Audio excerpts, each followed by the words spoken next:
durante todo el día la conjura mediática contra Venezuela.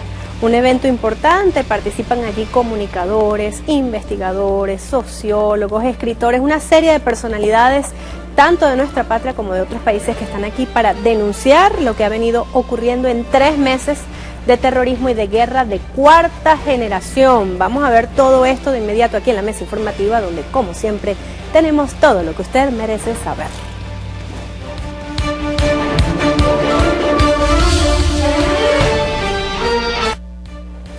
Durante la celebración del primer aniversario de la Gran Misión Jóvenes, 34 millones de bolívares para la ejecución del plan de recreación, para impulsar la recreación integral en las diversas áreas turísticas del país y la práctica de actividades deportivas, ecológicas y culturales. Este plan además va a atender a 4.5 millones de jóvenes en todo el país. También fueron aprobados 226 millones de bolívares para el Plan Nacional de Sexualidad Responsable y la ley, cosa que dentro de un mes tengamos ya la ley lista. Este martes también se realizó el Foro Internacional Conjura Mediática contra Venezuela. La ministra para la Comunicación e Información destacó que Venezuela cuenta con un escudo ideológico, político, bolivariano y chavista que sirvió para contrarrestar la arremetida comunicacional de los medios privados nacionales e internacionales. Nadie en el mundo muchas veces podía explicarse cómo en Venezuela recientemente nosotros, los hermanos venezolanos, no sucumbimos a la guerra civil. Nadie entiende cómo sometidos a una guerra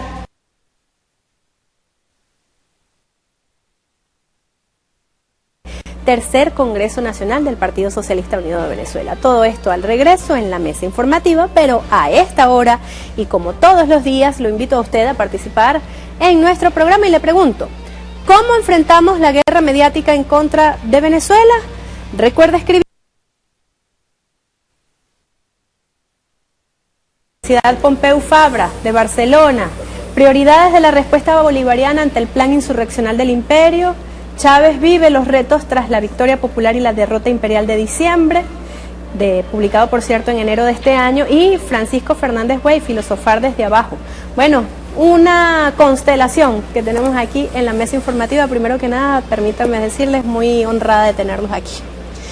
Rosa Miriam Elizalde, lo que está viviendo Venezuela, lo que está viviendo en nuestro país, no solamente en estos últimos 3 meses, sino desde la llegada misma de la revolución bolivariana y la irrupción del comandante Hugo Chávez, ¿cómo lo puede calificar usted desde el punto de vista mediático, todo lo que ha venido ocurriendo en estos años de revolución?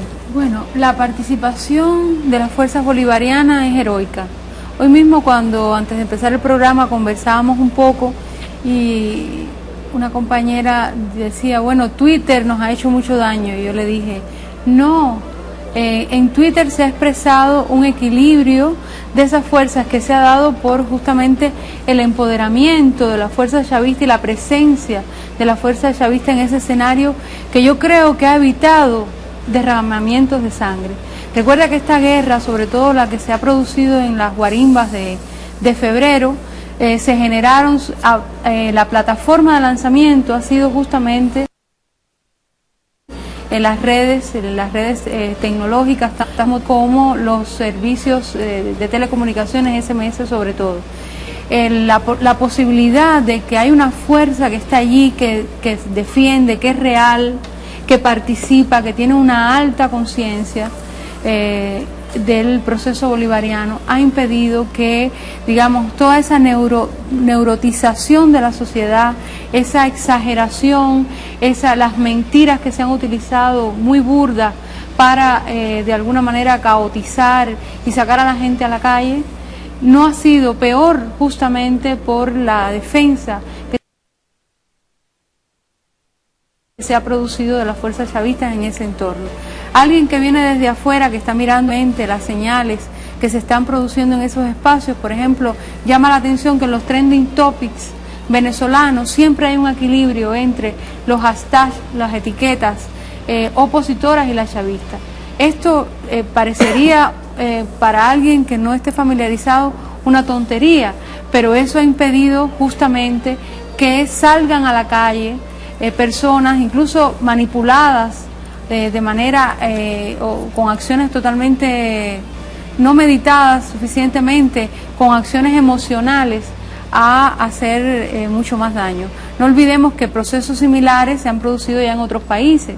Recordemos, por ejemplo, manifestaciones similares en Londres que llevaron a la gente incluso a incendiar edificios, a hacer acciones verdaderamente descontroladas en otras circunstancias, en procesos que evidentemente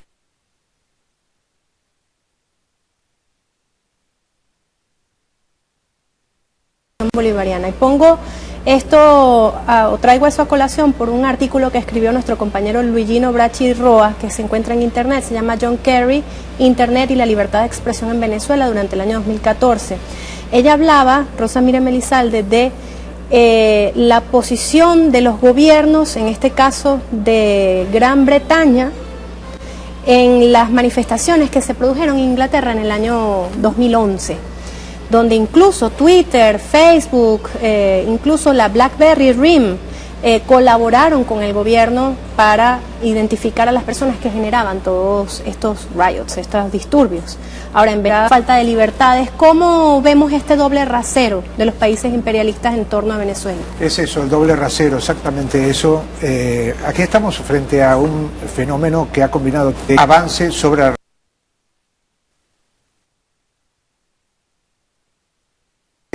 y justificar esto frente al televidente. Lee un periódico que ve que le entra por la puerta, por la ventana y por la chimenea un discurso. Correcto. Y el contradiscurso, la contraconjura, como hoy se habló en el foro, evidentemente tiene la fuerza del pueblo bolivariano, pero también es evidente que a nivel de la solidaridad internacional hemos movido equilibrar en las redes, pero hay que soportar la campaña de las corporaciones que tienen un poder frente a quienes, por ejemplo, practicamos el periodismo alternativo y que lamentablemente estamos fragmentados, no tenemos esa unidad de acción que deberíamos tener. Yo propongo todo el tiempo una internacional de autodefensa mediática en la cual realmente, más allá de los foros que hagamos, más allá de los manifiestos que firmemos, tenemos que estar encadenados para responder todos a una contra estas campañas. Pero evidentemente esto va a seguir y entonces tenemos que prepararnos para esto que sigue. Hoy mismo, los resultados de Siria, 88% a favor de Bashar al-Assad, y ya está toda la campaña mediática diciendo que esas elecciones son fraudulentas. Amañadas y tal, ¿no? Amañadas. Y el pueblo de Siria, como el pueblo venezolano, abre la puerta de su casa, sale y se da cuenta que es una campaña. Pero el resto de los pueblos se quedan con ese discurso, con ese sonsonete que martilla todo el día diciendo son dictadores, son corruptos, son fraudulentos. Y bueno, esta es la campaña que tenemos que hacer, contrarrestar eso, y yo creo que ustedes lo están haciendo bien. Yo vengo a Venezuela hace mucho tiempo, y desde lo que era al principio, cuando asumió Chávez, la fuerza que tenían los medios, Ciudadanía en general, y esa cohesión que había sobre la figura del comandante Chávez, tratar de dividirla precisamente para con ello debilitar al gobierno del presidente de la República, Nicolás Maduro, visto que esto es una guerra de cuarta generación. Sí. Y que en este caso el campo de batalla es la mente. ¿Qué le puede recomendar una persona que desde afuera observa el proceso bolivariano a todo el pueblo de Venezuela? Bueno, recomendar poco, porque yo he venido aquí más a ver la realidad, a entrar en contacto con la realidad y a aprender. El pueblo venezolano no necesita lecciones de fuera, ha hecho su camino y está construyendo una patria digna, soberana, con logros materiales evidentes en el campo de la educación, de la salud, etcétera, pero también con logros, yo diría, simbólicos muy importantes. La dignidad. La dignidad es algo que no tiene precio. Claro. Y yo creo que en ese sentido ustedes están haciendo lo que han de hacer. Por un lado, desvelar la conjura mediática, que vaya si existe. Yo la vivo, la sufro en Europa, en España. en donde los propietarios de las empresas, de los negocios, porque son eso, empresas y negocios de comunicación, claro, empatados y financiados con el mundo económico, lo que hacen es colocar imágenes titulares para que se perciba algo que no es la realidad, sino lo que a ellos les interesa. Ustedes, yo creo que el pueblo venezolano ha sabido desconectar de todas las matrices mediáticas que se colocan para lavar el cerebro de las personas. Políticas neoliberales. Ahora en Europa nos estamos levantando contra el consenso de Bruselas y las mismas políticas neoliberales. Sí. Y el bipartidismo que aquí cayó, está cayendo ahora en España, en Grecia, en otros lugares, aprendiendo de aquí. Por tanto, poca lección podemos dar, sí, solidaridad, compromiso, y en el sentido que decía el amigo Carlos, buscar mayor tensión en las redes, buscar mayor tensión entre los medios alternativos para estar más y mejor conectados con los medios alternativos, sociales, populares de Venezuela. Bueno, agradeciendo como venezolana primero esas hermosas palabras, también quería retomar el caso de las regulaciones de estas redes digitales en cuanto a la comunicación que por allí se realiza. Yo creo que necesitamos por lo menos dos importantes antídotos. Uno, un pensamiento crítico que nos permita valorar el escenario tal como es. Una relación directa con su pueblo, incluso crea una misión para dar una respuesta efectiva, real, a las inquietudes de la gente que le está llegando por esa cuenta, y además de eso mantiene la comunicación con su pueblo en momentos incluso que no puede estar presencialmente, físicamente en el país, lo cual es extraordinario. Esa colonización y esa manera de hacerlo y ese entendimiento de que frente a las transnacionales mediáticas que han sido permanentemente enemigas del proceso bolivariano, además con un veneno sistemático, con una conjura contra el país extraordinaria. Realmente, por ejemplo, una de las cosas que hay que estudiar y que ha vencido Venezuela es haber derrotado el mito de la invulnerabilidad del cuarto poder. O sea, aquí se ha hecho una revolución con los medios, el 90% de los contenidos de los medios que circulan en todo el país en contra. Y además envenenando permanentemente ese sistema o espacios donde la gente de alguna manera no tiene las condiciones o la calidad que eso necesita. O sea, es un reto de conocimiento, de aceptar, de entender las normas, de convivir con la nueva cultura digital que a veces, por ejemplo, las generaciones mayores no entendemos, y por lo tanto hay que hacer una construcción viva de esos espacios. Y también necesitamos a una izquierda que empiece a crear espacios para el debate y para crear un modelo diferencial desde nuestros pueblos para insertarnos en este mundo. Un mundo que definitivamente llegó y que es así. O sea, sería absurdo saber que Facebook es una plaza de 1.200 millones de personas. Usted sencillamente se anula, se aísla de ahí porque no me gusta o porque me espían. O sea, hay que buscar la manera de crear y de construir nuestras propias plazas públicas y nuestros espacios en esos lugares que no siempre son hospitalarios para un pensamiento como el nuestro, ¿no? Bueno, usted habló de Chávez Candanga y resulta que nosotros en este programa permanentemente tenemos un compañero buscando información de lo que decía Chávez en vida. Se trata de Eduardo Cornejo y siempre está pendiente allí de todo lo que decía el comandante Chávez. Hoy ha escogido un sonido muy importante, y es que una tarde de aquellas en las que el comandante vivía, con el estilo jovial que lo caracterizaba, llamó a BTV y habló sobre las redes sociales, incluso sobre el Twitter. Hay rumores, se convirtió después Chávez Candanga. Vamos a escuchar, vamos a hacer memoria, vamos a escuchar a Chávez, siempre Chávez. Hay una página por allí que se identifica como que es un Twitter de Hugo Chávez, y mire lo que ha pasado, desde ahí le va a explicar. Así es. Presidente, a lo largo de la tarde ha rodado vía internet. Usted dirá, presidente. Aclare. Mira, bueno, ya eso empezó a rodar. No voy a adelantar por aquí secreto. Secreto, pero bueno, tengo un equipo trabajando, ahí está Taré, Diosdado. Y pronto hablaremos con más detalle de esa página. Mira, de todos modos, yo les recomiendo estar muy atento a esa página después de la medianoche, ¿no? Porque ahí es que yo me desato. Ahí ¿dónde está mi telefonito? Que yo uso mucho el mensajito de texto, yo uso mucho el mensajito de texto, sobre todo, bueno, a veces se me llena, lo respondo rápido, tal y tal. Pero bueno, estén pendientes, seguiremos informando. Bueno, seguiremos informando. Resulta que Chávez Candanga llegó a esta cuenta, ¿ves? 4 millones, no sé si lo ven desde allí, 4.134.713 seguidores. Esa es la cuenta oficial del comandante Hugo Chávez, que se mantiene allí. Más le vale a Twitter no quitar ni un solo tuit de eso, porque solamente usted sabe con quién. Pero eso, como decía, fíjense el último tuit.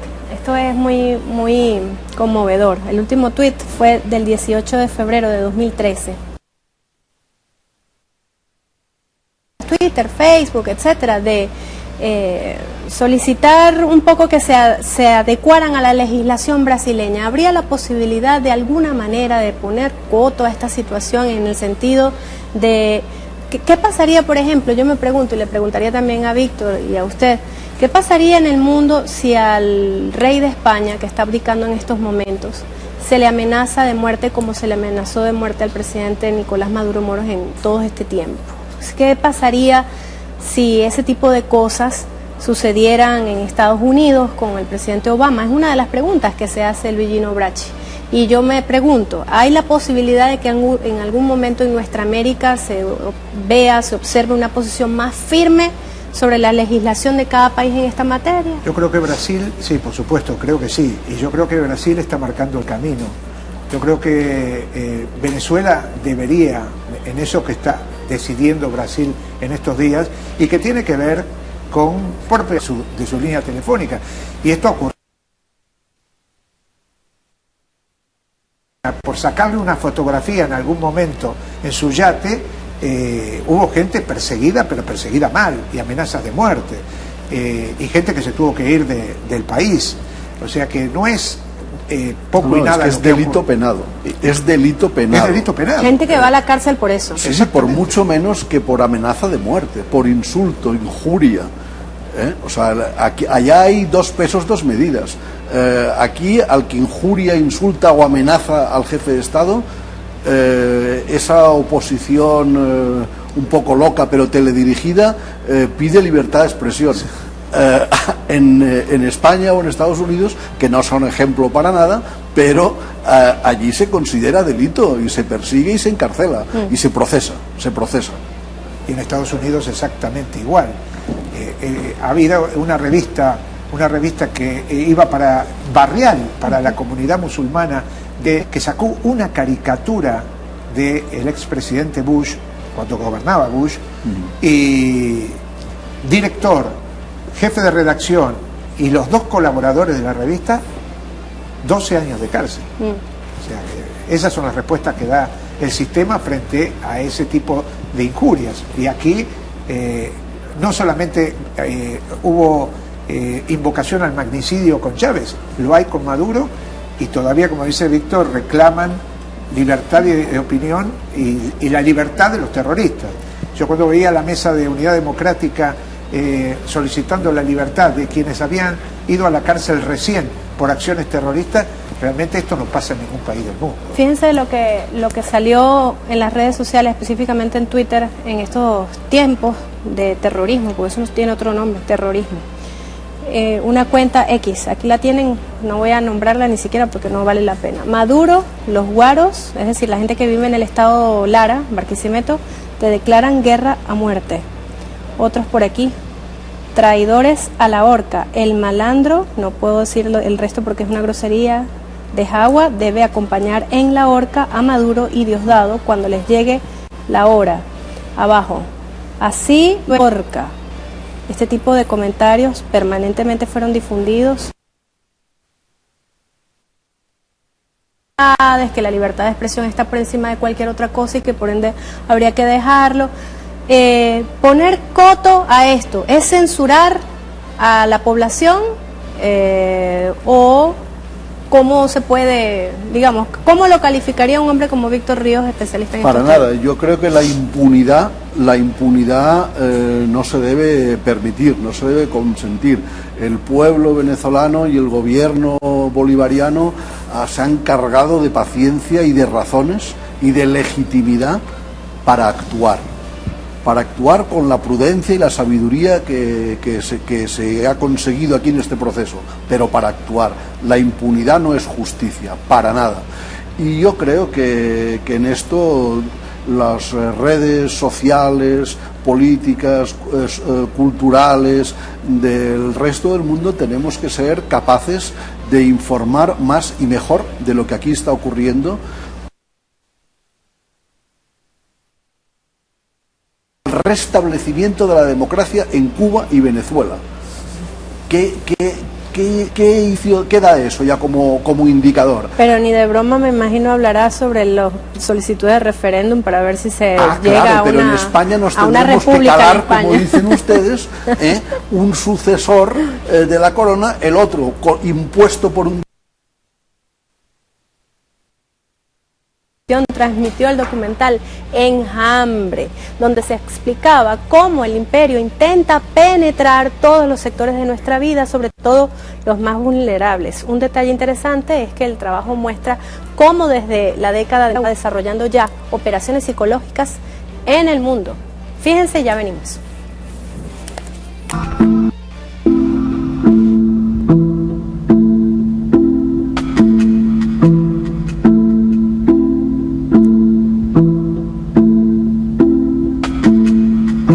Por eso es que hablamos de una guerra de cuarta generación desencadenada en el país. Tiene estos objetivos: usar todas las redes disponibles para dirigir un mensaje hacia una audiencia específica que, de acuerdo a los objetivos trazados, representan la sustentación. Por eso es que ataca a la población de bajos recursos, principales beneficiarios del proceso. La población de clase media, quien debería encaminar el proceso, y es la más mediatizada y la más ortodoxa para defender los privilegios de una minoría. Y la Fuerza Armada Nacional como garante de la soberanía e integridad. Combate todo lo largo del espectro de actividades sociales y mimetiza al agresor, sus intenciones y sus objetivos reales, de tal manera que la gente no lo puede identificar.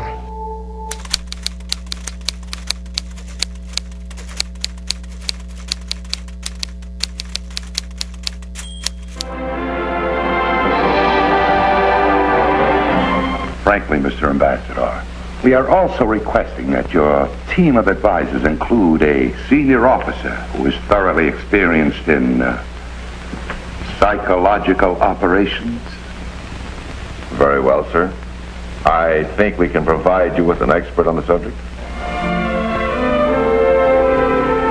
In the area of psychological operations, PSYOP, Colonel Hamilton qualifies as a veteran with considerable field experience. Above all, he is concerned with its people, their way of life, their religion, their culture, their sense of national identity, or lack of it. He must know the people of Hostland, for their minds will be his primary objective. All functional groups must be checked, and their reaction to the military establishment determined. Teachers, writers and publishers, and religious leaders. And then the big group in the middle, the uncommitted civilians. A successful PSYOP program.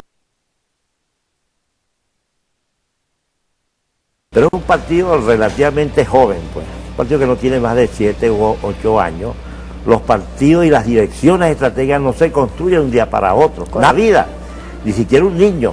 Así es. Tú tienes experiencia. Con 2. 6 veces y después primaria, secundaria y también que te llevan un cuarto de siglo. Correcto. Si sale bien y hay acuerdo entre el padre y la madre, porque si no, si se lo echa solo la madre, y si no te sale bien, es toda una tragedia por largo tiempo. De esta manera que la construcción de un partido revolucionario es una inmensa tarea histórica. Nosotros a temprana edad, en tiempo de Jorge Rodríguez, el padre de la ministra, dijimos que aquí en Venezuela no había un partido revolucionario, habían saldos históricos respetables, pero un partido que sintetizara la historia el partido. El partido Después el Congreso Ideológico, que duró 5 meses con 500 delegados. Y ahí definimos las bases programáticas, las normas constitutivas rectores y los estatutos y los principios fundamentales. Correcto. Y se definió que tenía que ser un partido humanista, internacionalista. Eso del chavismo. ¿Cuál es la doctrina chavista? Porque la gente dice, bueno, el chavismo, ¿qué es el chavismo? El chavismo es una doctrina político-ideológica que articula en el pasado todo ese legado histórico con el cristianismo. Revisa la doctrina de Cristo el Redentor, el que se opuso al imperio romano. El primer antiimperialista. Y la teología, el primer antiimperialista y socialista, como decía el comandante. Agarra entonces el pensamiento nacionalista y popular del precursor Miranda, Bolívar y Zamora, la doctrina del socialismo científico de Carlos Marx, Federico Engels, Lenin, etcétera, etcétera, Fidel Castro. Todos los movimientos sociales que aparecen en el siglo, a fines del siglo XX y XXI, el movimiento de las mujeres con su igualdad de género, la cuestión ecológica, los jóvenes, los movimientos culturales, la bisexualidad, todo eso que se ha producido la humanidad lo sintetiza Hugo Chávez y el planteamiento de Hugo Chávez. La verdad que Hugo Chávez lanza hacia el pasado de la resistencia aborigen, la guerra de independencia Zamora, y lo articula a la lucha histórica por el socialismo. Y todo eso lo expresa muy concretamente en el programa de la patria. Sus 5 objetivos históricos, 23 orientaciones de carácter nacional, 100 estratégicos para ver con qué vamos a hacer la cosa y 323 objetivos de carácter general. Ahí está, pues. Ese es el proyecto de Estado y de sociedad. Por eso es que yo he dicho, hemos dicho varias veces que la oposición venezolana no tiene un proyecto alternativo al proyecto bolivariano. Porque era el consenso de Washington. Su proyecto es de factura norteamericana. Correcto. Y está sujeto a los vaivenes de Washington, que está en plena descomposición política e ideológica.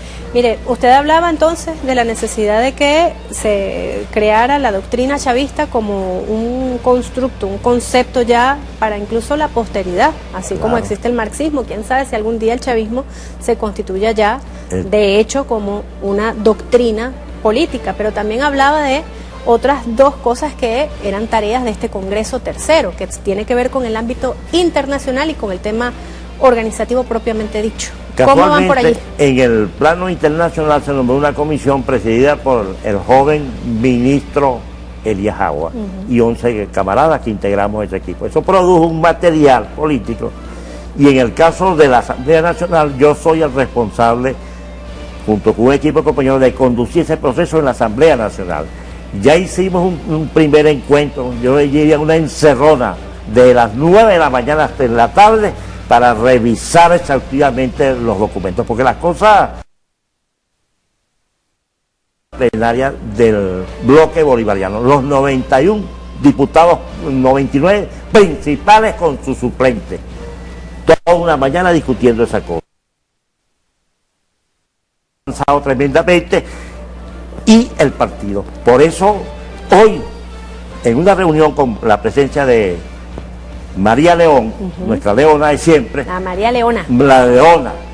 Planteamos que, bueno, esta situación de esta diplomacia de pueblo a pueblo, al final es el pueblo el que salva al pueblo. Y deberíamos, ahora para el 24 de junio, hacer todo un despliegue popular militar, la unidad cívico-militar, para que los yanquis sepan que aquí hay una fuerza que levanta la bandera de la tierra de Bolívar, porque este pueblo, como si fuera ayer, vamos a responder como debemos responder. Ahí decía Miguel Ángel Pérez Pirela, nuevamente le hago la pregunta a usted, se la hice antes a los otros panelistas. Decía Miguel Ángel Pérez Pirela, el imperio lo que busca es debilitar nuestra moral, la moral del chavismo, con toda esta guerra de estos 3 meses y más, incluso, porque además la guerra mediática está antes incluso de que falleciera el comandante Hugo Chávez.